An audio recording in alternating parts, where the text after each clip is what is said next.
In this video, we will take a look how to enable an additional text field for each uploaded file. Let's say someone will upload a file here. Let's, for example, choose the fish in the moment. Then it will be added here. And now we just want to show another text field below that you can have some additional instructions here. So now let us take a look how to do that. We go back to our app dashboard, go back to the edit pencil. Then the field will open up and we can scroll down.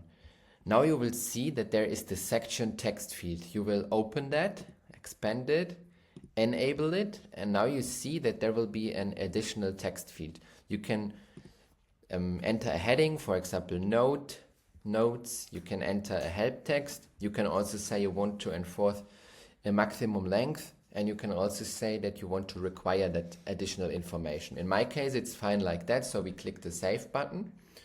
You will see changes saved. We go back to the storefront. We refresh this page. We go choose File, and we will again upload it. So then we will click Done. And now you can see here we have this additional note field, so we can write whatever we want. And yeah, then this information will be also submitted to you.